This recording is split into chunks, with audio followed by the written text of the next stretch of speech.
Muchas gracias por estar aquí, gracias por su participación. El día de hoy tenemos como invitado al doctor Jorge Alberto Mendoza Pérez.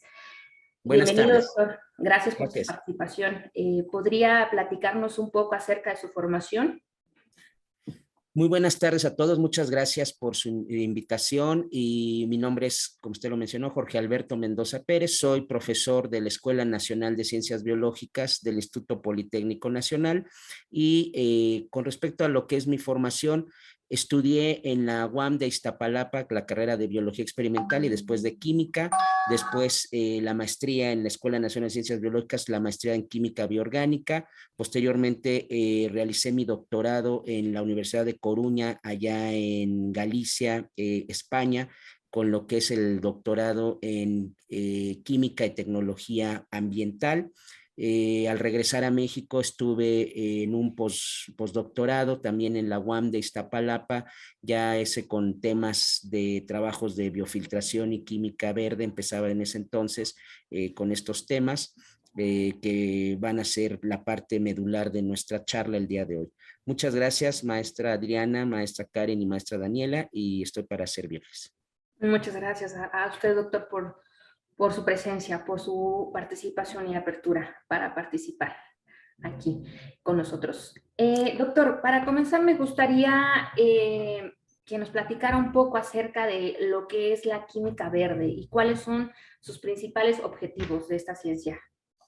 Bueno, la química verde nace, honestamente la química verde nace desde los años 80, empieza a haber un cambio en lo que es Europa sobre todo y Estados Unidos en tratar de generar productos menos tóxicos al ambiente, productos químicos.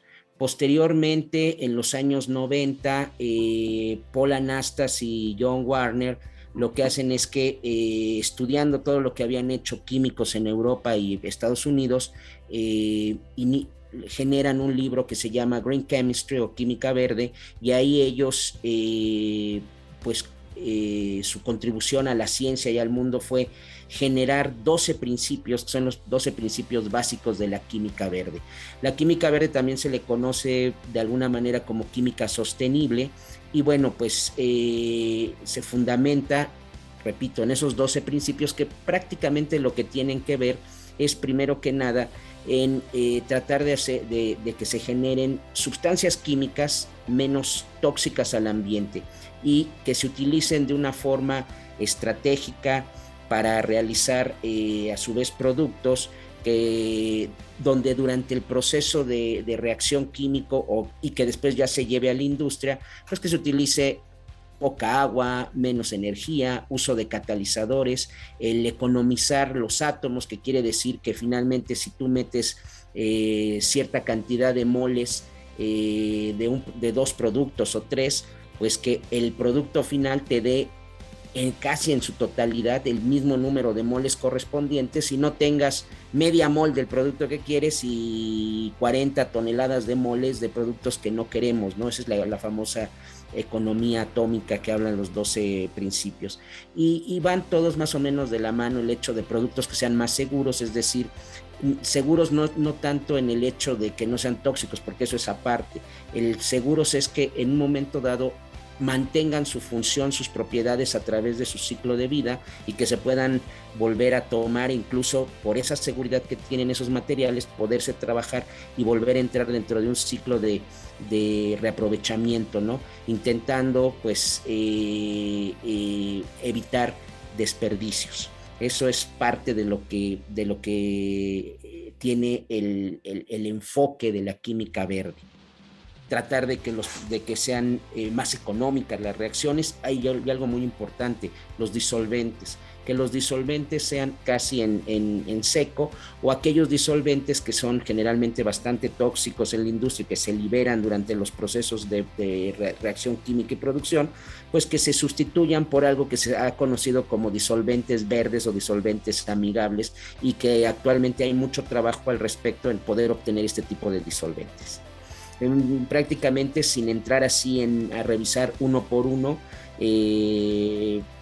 pues ese es casi el fundamento de los 12 principios en los que se basa la química verde. Y bueno, por ahí hay discusiones muy, muy fuertes con la química verde, que si la química verde, por ejemplo, el uso de catalizadores, pero los catalizadores pueden ser principalmente homogéneos o heterogéneos. Los homogéneos se disuelven en el medio y no se pueden recuperar. Entonces, química verde pues dice preferentemente catalizadores heterogéneos que sí podemos recuperar, ¿no? Pero mucha gente discute que dentro de estos catalizadores se debe de utilizar biocatalizadores o procesos biológicos que permitan que haya de alguna manera la posibilidad de que estos productos sean más amigables e incluso biodegradables. Pero eso también tiene sus bemoles, porque pues finalmente un compuesto que nosotros le llamamos biodegradable no es que sea que lo caiga al suelo y se desbarate o en el agua. Hay categorías en la cuestión de degradabilidad. Hablamos de que hay sustancias que se pueden biodegradar porque desde organismos microbiológicos, plantas, pueden degradarlo. También hay productos oxodegradables por cuestiones de oxígeno, fotodegradables por luz o hidrodegradables que empiezan a degradarse en presencia de moléculas de agua.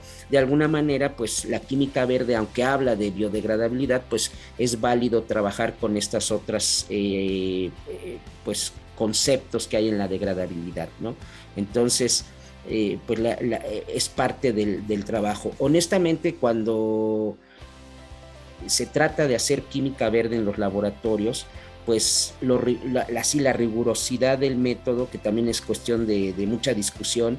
Hay gente que dice, pues mira, ya hice una reacción donde utilicé un fotocatalizador, ¿no? Estimulé con luz, el catalizador es heterogéneo, lo puedo recuperar y bueno, pues ahí está, esto es química verde.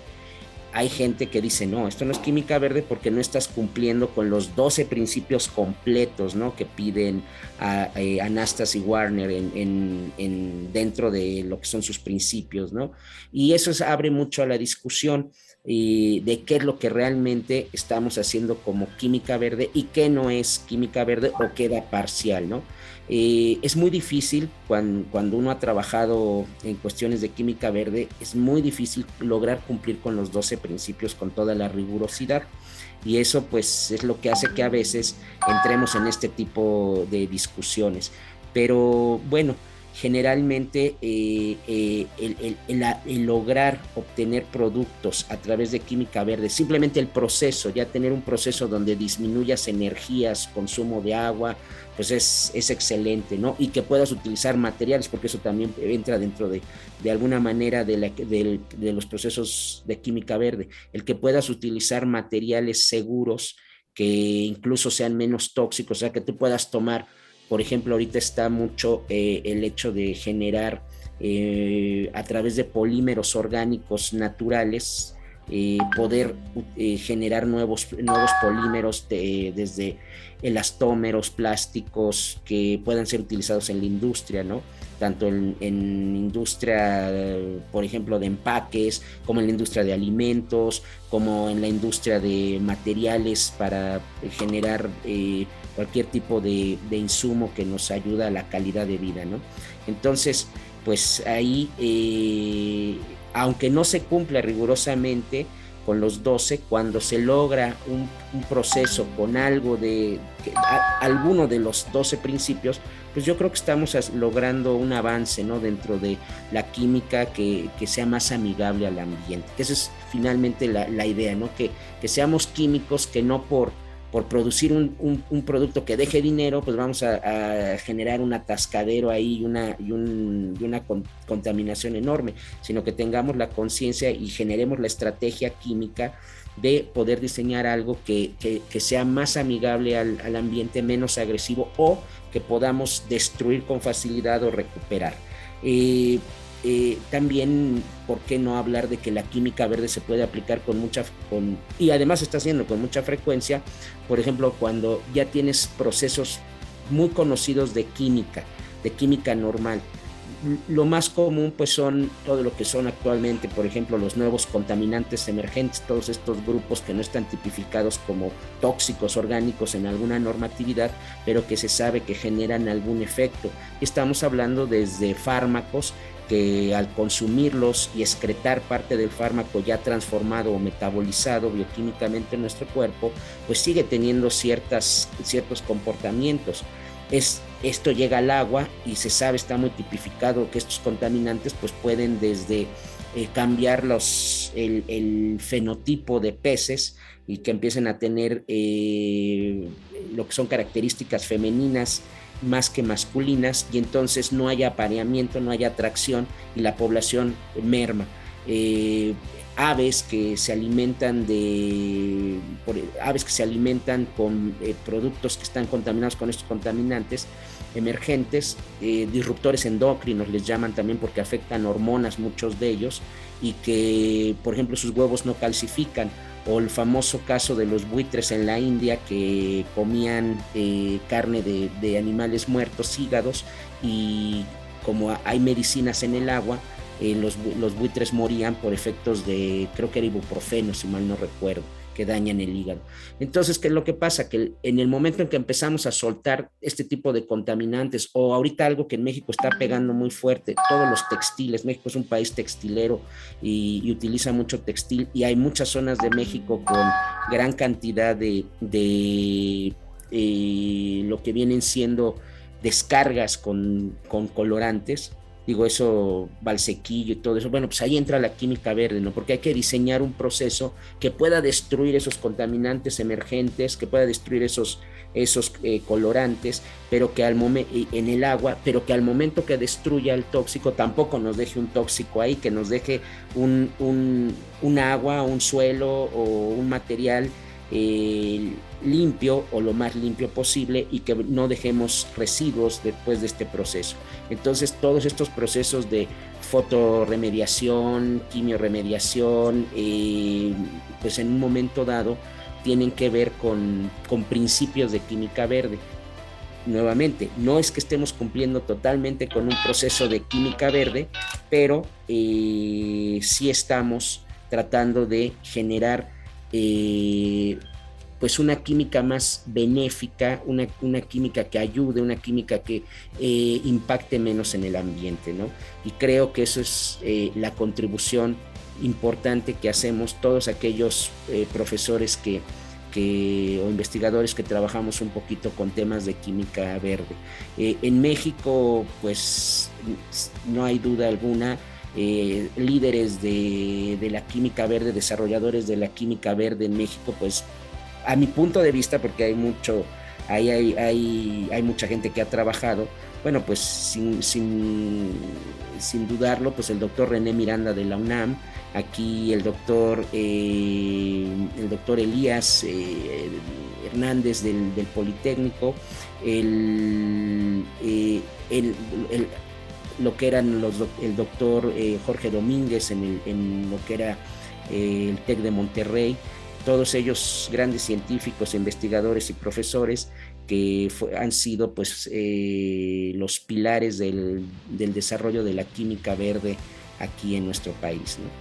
Entonces, pues un saludo para ellos si llegan a oír esta conferencia, y bueno, pues espero que no me vayan a regañar por decir no tienes idea de lo que es realmente la química verde, pero la química verde sí genera eso, ¿no? Ha generado siempre muchos foros muy interesantes de discusión y de debate por todo lo que implica. Doctor, ¿cuál es la diferencia entre la química verde y la química ambiental? Nuevamente, la química verde está basada bien en esos 12 principios. Hay que cumplir con algunos o los 12 principios que manejan Anastasi Warner. En cuestión de química ambiental, pues la química ambiental tiene que ver mucho con el hecho de desarrollar procesos hasta cierto punto limpios, que no impacten o que ayuden a no impactar tanto a lo que vienen siendo nuestras tres matrices importantes del ambiente, que es el agua, el aire y el suelo. Sí, o sea, nosotros desarrollamos una química donde tratamos que los contaminantes se separen con facilidad del agua, ¿sí? Eso es parte de una química ambiental cuando se separa, ¿no? Que utilizamos procesos jugamos con las polaridades, ¿no? Para poder separar. Pero realmente ese producto no es un producto trabajado a través de los 12 principios de la química verde, ¿no? Ahí es donde viene un poquito la diferencia. La química ambiental también se le conoce como es parte de lo que se conoce como la química limpia, también le llamaban química limpia, ¿sí? Porque de alguna manera intentaban no contaminar, ¿sí?, nuestras matrices ambientales. Eso es parte. Además, la química ambiental pues estudia todo cómo se desarrollan los ciclos geoquímicos en el ambiente, cómo salen los contaminantes al ambiente. O sea, es algo mucho más amplio, ¿sí?, enfocado a nuestras matrices y a tratar de no impactarlas. Y la química verde va más sobre el diseño de procesos de reactividad química, productos que se obtengan con estos 12 principios. ¿Cuál es su perspectiva acerca del futuro de la química verde en México, doctor? Bueno, pues pienso que la química verde sigue siendo como que una herramienta muy utilizada por los investigadores. O sea, si queremos publicar, sacar trabajos que se vea el nivel de impacto, o sea, que impresione, pues decimos que estamos haciendo química verde y wow, ¿no? O sea, como que sorprendemos ahí, ¿no? En la realidad de las cosas es que hay muy poco desarrollo en México de química verde. O sea, honestamente, hay laboratorios, nuevamente repito, tenemos laboratorios en el Politécnico, en la UNAM, en el TEC de Monterrey, la Ibero también tiene un laboratorio ya totalmente dedicado a química verde, ¿sí? Se hacen esos esfuerzos, pero son esfuerzos a mi punto de vista muy pequeños, muy locales, muy localizados, y además pues de alguna manera que no pasan de ser cuestiones de investigación a brincar a la parte importante, que es llevar estos procesos de reactividad o de síntesis química, de síntesis verde, porque ya cuando pasa el proceso de síntesis nos gusta llamarlo de química verde, del mecanismo y todo eso, ya cuando ya lo llevamos a producir, ya le llamamos síntesis verde. Y en la industria no estaba impactando los procesos de química verde, ya como síntesis verde no están impactando, ¿no? Que eso sería finalmente el objetivo, el target principal. Entonces, en México es muy pocos los casos de productos que se pueda llamar obtenidos a través de un diseño de química verde y una síntesis verde. La industria mexicana tiene muy manejado, sobre todo la industria química, tiene muy manejado que los productos deben de costar 3 centavos, 4 centavos, para que finalmente se puedan vender en 15 pesos el producto con todo y su bote, ¿sí? Y eso hace pues que las sustancias que se utilizan son muy sucias, muy tóxicas, y además los procesos pues también no son tan limpios. Cambiar a química verde y síntesis verde implicaría el hecho de cambiar todas la infraestructura de producción de estas industrias, y al hablar de ganancias de millones de pesos por venta de volumen, pues meter infraestructura cambiaría los costos de estos productos y no habría venta. Esa es la realidad. Entonces, ¿qué es lo que ocurre? Pues que la química verde sigue quedando a nivel de universidades, ciertas iniciativas así pequeñas de ciertas industrias que se han ido generando con personas o que se han formado en laboratorios o en escuelas donde se ve química verde. Sin embargo, no es un aporte muy grande en el país. como perspectiva, yo veo que tenemos que seguir trabajando, veo muy poco trabajo al respecto y debemos de incentivar a que los laboratorios, bueno, las escuelas en México promuevan más la química verde, a que las industrias acepten la química verde y de alguna manera pues hagan proyectos en conjunto para desarrollar procesos, ¿sí? Eso es como lo veo. O sea, vamos retrasados con el resto del mundo en cuanto a química verde y tenemos mucho camino por hacer. Eso es bueno, pero al mismo tiempo también nos obliga a tener que cambiar mucho la mentalidad de trabajo. Un caso muy interesante que tiene la química verde. La química verde se intenta por lo mismo de no generar tantos residuos, de no hacer tanto gasto en materiales y no de alguna manera desechar tanto en los laboratorios, porque desechas en los laboratorios, tienes reactivos que utilizas, residuos. Para no generar eso, por ejemplo, va de la mano mucho con la química verde la microescala, ¿no? Trabajar ya en pequeñas cantidades, reacciones muy precisas, pero en pequeñas cantidades, para que después ya lo lleves a un escalamiento a nivel síntesis a nivel planta piloto o incluso en semi-industrial o industrial. Pero la química verde nos ha cambiado la mentalidad un poco en el sentido de hacer microescala, ¿no? Y eso pues está muy bien, porque en vez de utilizar litros y litros y litros de disolventes que quedaban en las escuelas aquí arrumbados, pues ahora, bueno, que no en el poli, ¿no? En el poli no quedan arrumbados, en el poli se recogen y ya se llevan a los residuos, todo bien, todo el manejo de residuos es correcto. Pero en otros lados, la química verde pues, nos ha permitido trabajar a microescala y generar menos residuos. Entonces, eso es bueno, pero eso es una mentalidad que debe de generalizarse más en las universidades y de ahí brincar hacia pues, la transferencia tecnológica hacia las empresas. De acuerdo. Doctor, ¿cómo puede contribuir el resto de la población con este enfoque?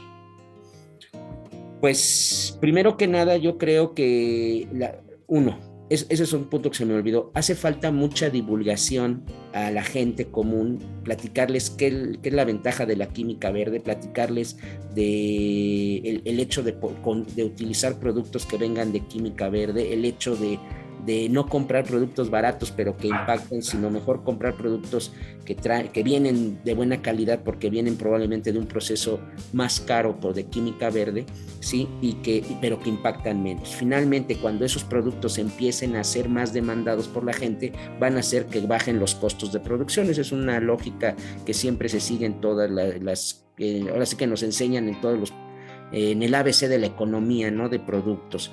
Entonces, ¿qué es lo que pasa? Pues que la gente tiene que estar más informada de este tipo de química, la gente tiene que conocer los beneficios, tiene que saber que existan productos y eso implica que cuando alguien logre esa transferencia tecnológica de productos preparados parcialmente con química verde, hablo parcialmente porque a lo mejor no cumplen con los 12 principios, pero sí están logrando ser menos contaminantes, más seguros, se pueden recuperar, utilizan disolventes que no impactan al ambiente. Bueno, pues esos productos valen la pena y hay que saber quiénes son.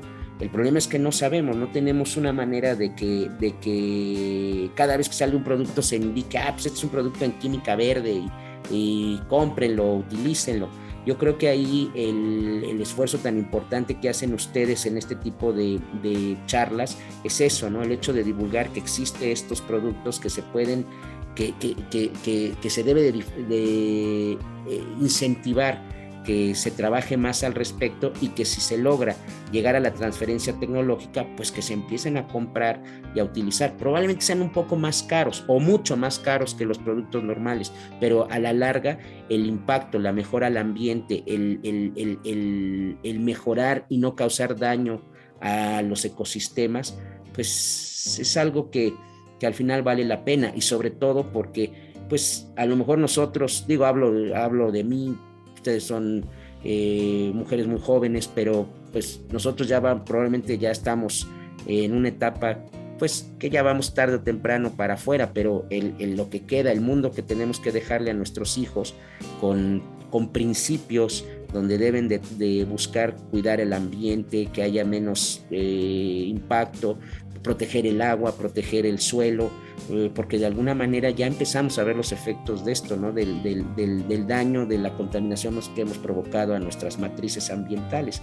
Entonces, el poder promover este tipo de química, el que la gente la acepte, la conozca, pues es una función muy loable e importante que ustedes están realizando y que deben de hacer otros medios y que de alguna manera incluso el gobierno debe de empezar a estimular o incentivar que se realicen este tipo de investigación, productos y transferencia tecnológica. Y claro, la sociedad debe de estar enterada porque debe de conocer de los beneficios.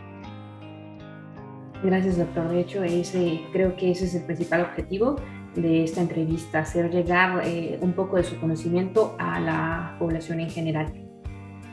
Muchas gracias. No, pues es un gusto el poder contribuir un poquito, poner un granito, algo que pues de alguna manera es un trabajo de concienciación o concientización social, sí, que es muy importante porque el trabajo científico no debe de estar ajeno a llegar pues al resto de la población, ¿no? Y difundirse de alguna manera, divulgarse es la palabra correcta.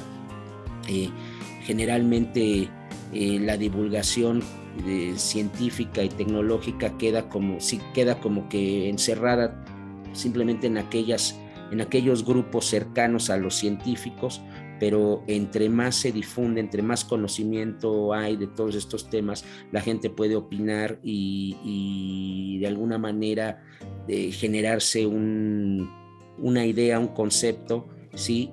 Intentando mejorar, ¿no? O sea, intentando que mejoren la apreciación de la gente de la química, sobre todo de la química verde, en los beneficios que puede traer y finalmente, pues, apoyar en que haya productos de este tipo, que es lo que pues, se espera, ¿no? En unos años, que la química verde, pues, ya ni siquiera que predomine, sino que simplemente ya se vean ejemplos claros de química verde aquí en México.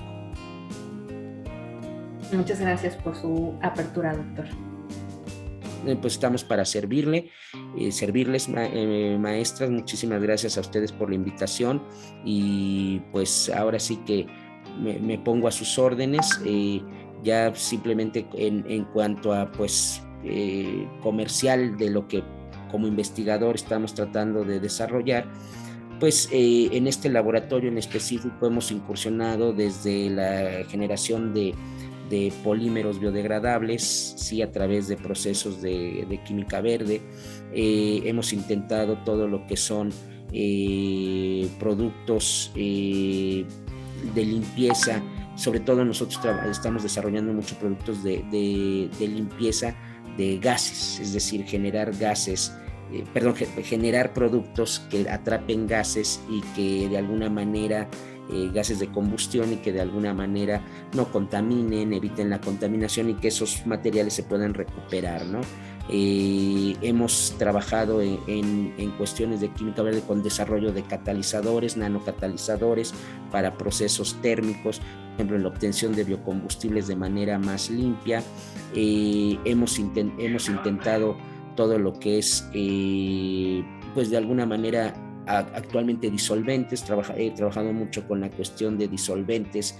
Hay algunos disolventes ahí que les llaman líquidos iónicos, disolventes eutécticos, que los hablan que son más amigables al ambiente. Bueno, tengo mis dudas ahí, pero sí existe, por ejemplo, el hecho de que uno puede obtener aceites vegetales de cáscaras residuales, y de esos aceites uno puede fraccionar o destilar y obtener a su vez algo más parecido como si fueran tíneres o éteres o hexanos, que no son hexanos, son ácidos grasos, pero que funcionan como disolventes y que pueden suplir a estos que mencioné, ¿no? Tíneres, hexanos, que tanto afectan en procesos químicos industriales, ¿no? Entonces, esos son algunos de los trabajos. Por supuesto, también la parte de obtención de biocombustibles, todo lo que es biodíseles, BioKPS, también lo hemos trabajado aquí en rutas de síntesis verde, ¿no?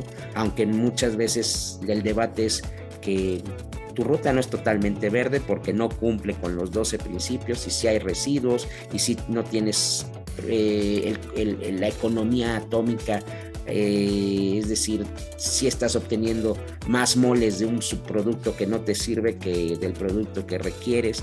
Entonces, bueno, pero al final del día se cumple con otros procesos, ¿no? Utilizar menos energía, menos agua, catalizadores ya sea biológicos o catalizadores heterogéneos.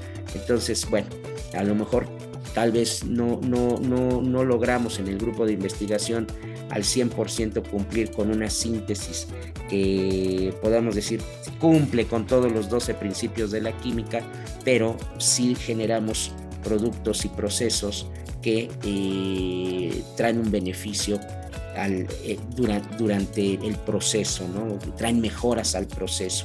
Algunos de estos procesos los estamos patentando, algunos son, pues se van a artículos, todo depende del nivel al que estemos llegando, ¿no? Con los estudiantes, que esto es importante, porque finalmente para poder desarrollar química verde, pues tenemos que tener alumnos que crean, que les guste la química verde, que quieran trabajar en ella y aprender. Entonces aquí lo que hacemos en este laboratorio, porque sería mentir si yo les dijera que yo me dedico a la química verde totalmente, ¿no? Por mi formación en química bioorgánica, lo que hacemos es que nosotros analizamos un problema, ¿no? Que tiene que ver con algo de química, y que vemos que podemos utilizar principios de química, bueno, para mejorar un proceso, para obtener un producto, para aprovechar un material natural o un residuo y transformarlo desde un principio con principios de química verde, generar la síntesis, la ruta de síntesis, y poder obtener un producto viable. Bueno, eso es lo que hacemos en el laboratorio. Después, a continuación, lo que se intenta es llevar esto a un producto ya a nivel, a escala piloto, ya llevarlo a un producto donde pueda ser aplicable, trabajable, monitorearlo, con la intención de hacer la transferencia tecnológica. Mi trabajo va más en cuestiones de transferencia tecnológica, pero sí utilizamos mucho la parte química y sobre todo la parte de química verde para después llevarlo a una transferencia tecnológica. Actualmente es muy interesante porque la química verde se está uniendo, es un principio que no está contemplado dentro de los 12 de Anastas y Warner, porque en ese entonces no estaba tan desarrollado, y ha tenido un boom en los últimos años. A partir de los años 90 tuvo un boom tremendo. Es que mucha de la química verde se puede trabajar y dar en resultados muy interesantes con compuestos nano. Trabajar con química nano, que ya tiene otro rollo totalmente, pero sí se puede combinar los productos químicos nanocatalizadores en química verde y dan resultados muy interesantes. Ahí hay mucha polémica porque se sabe que cuando una sustancia alcanza ciertos intervalos de tamaño nano, por supuesto que aumenta su reactividad. Hay mucha discusión al respecto y lo he visto, ¿no? Hace algunos años veíamos que llevábamos a tamaños nanomoléculas y no veíamos reacciones con diferencia a lo que vienen siendo los micro, ¿no? Las moléculas en catalizadores de tamaño micro. Y entonces en un momento uno decía, bueno, pues trabajar con nano no sirve de nada. Va desarrollándose toda la tecnología nano, que es impresionante todo lo que se ha logrado desde los años 90 a la fecha. Y en ese momento pues se da uno cuenta que el problema es que a nivel nano el intervalo, el tamaño, ¿no? Un intervalo entre 60, 70 nanómetros, 60, 80 nanómetros, tiene un comportamiento muy distinto a tener 10 a 15 nanómetros, ¿no? Y en reactividad química. Y eso da mayor eficiencia utilizando catalizadores heterogéneos a nivel nano, que sí se pueden recuperar, que es algo que todavía estamos trabajando. Nosotros hemos hecho sistemas con nanocatalizadores donde a veces se nos pierde el catalizador y la intención es recuperarlo, porque el problema es que liberas un nanocatalizador al ambiente, se te pierde, y sí hemos visto que esos mismos intervalos de tamaño e incluso las estructuras, el shape, la forma que tiene la partícula nano puede darle mayor o menor toxicidad a nivel ambiental y en seres vivos, ¿no? Entonces ya empieza un trabajo muy interesante porque tienes que diseñar la ruta de síntesis con nanomoléculas, nanocompuestos, nanocatalizadores, hacer una síntesis, intentar hacer una síntesis verde, pero al mismo tiempo que no sea tóxica, y la toxicidad la tienes que ir trabajando precisamente jugando con la escala del intervalo de tamaño de los compuestos nano, sus formas, y eso lo vuelve todavía más interesante, es un reto mayor, pero finalmente se está haciendo, y los nanocompuestos combinados con química verde, bueno, wow, ahí sí viene una cuestión interesantísima y al mismo tiempo importantísima en la cuestión de lo que se ahorraría en costo y dinero. Claro, ahorita me dicen ustedes, bueno, pero los compuestos nano son carísimos. Sí, ahorita son carísimos, pero de que se pueden sintetizar y hacerlos al sintetizarlos, hacerlos más baratos y empezar a trabajar con esos compuestos y que haya más demanda de ellos para utilizar menores cantidades, pues es obvio que es una estrategia que deberíamos de aplicar para tener menos impacto. Algunos de esos proyectos que estamos desarrollando en este sentido es sintetizar nuevos fertilizantes o agroquímicos, hacer agroquímicos, que viene una parte bien padrísima, desde el estudio in silico, calcular las moléculas en computadora, ver por sus energías cuáles son muy estables, menos estables, cuáles se pueden sintetizar con facilidad o no.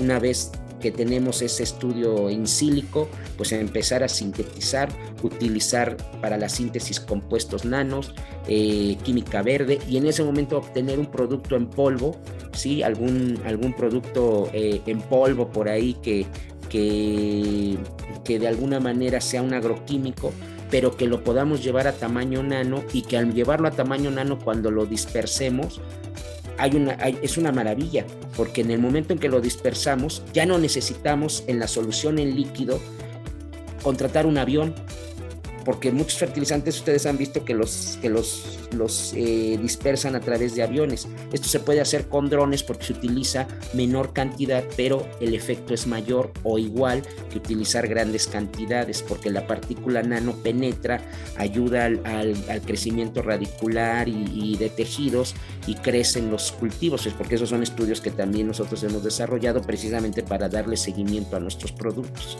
Y entonces se empieza a armar una cuestión que nace de la química verde, de la nanotecnología, y que ya puede brincar, y la agroquímica es uno de los primeros ejemplos, porque algo que vamos a tener algo que no se puede acabar es a dejar de alimentar a la gente, y para alimentar a la gente de manera eficiente tenemos que tener agroquímicos que no afecten, o que si el agroquímico es bueno pero puede tener cierto nivel de afectación, bueno, utilizar menos cantidad, o utilizar agroquímicos nano, que es lo que estamos apostando, por ejemplo, agroquímos sintetizados por rutas verdes, llevados a tamaño nano, y que al transferirse hacia afuera, pues sean menos impactantes en el ambiente, den mejores resultados, y baje la toxicidad. Claro, ahí el problema es que el precio de estos compuestos, pues, es mucho mayor, ¿no? Pero pues ahí es donde tiene que haber un cambio en nuestro paradigma de sintetizar barato productos sucios, y mejor sintetizar productos de calidad, aunque sean más caros, para evitar los impactos al ambiente, ¿no? Y bueno, pues eso es parte de lo que nosotros desarrollamos en el laboratorio, lo que estamos trabajando, y lo que hemos intentado en un momento dado llevar hacia la transferencia tecnológica. Entonces, membranas, sistemas membranales, donde la membrana se sintetiza una molécula a través de química verde, se lleva a tamaño nano, se intenta llevar a tamaño nano, se soporta en un medio, y esa molécula sirve para retener metales o tóxicos orgánicos de manera específica, o tiene actividad catalítica, fotocatalítica. Por ejemplo, ahorita con todo lo que fue esto de la pandemia, estuvimos desarrollando filtros que tuvieran nanopartículas nano, para que cuando el aire pasara irradiaras con luz UV y destruyeras las bacterias y todo, pero utilizando compuestos que son nano, porque hemos visto que activan rápidamente y son más baratos. Una capa nano, ¿sí?, es mucho más barata que estar utilizando grandes cantidades de material, y es más eficiente, ¿no?, en lo que son sistemas de sanitización o depuración de aire. Y bueno, esto nos ha permitido hacer equipos que son pequeñitos, que son prácticos y que incluso tenemos aquí montados en nuestros laboratorios, que es el mejor medio de probar que lo que estamos haciendo funciona, ¿no? Entonces, partimos desde un estudio de química verde para desarrollar estas moléculas, para poderlas después llevar a nano, montarlas en el sistema ya que queremos de alguna manera transferir tecnológicamente, y ya después ya desarrollarlo. Eso es todo lo que hacemos en este laboratorio, aquí en lo que es los laboratorios de tecnología y química orgánica de Ingeniería en Sistemas Ambientales en la Escuela Nacional de Ciencias Biológicas. Partiendo de procesos con química verde.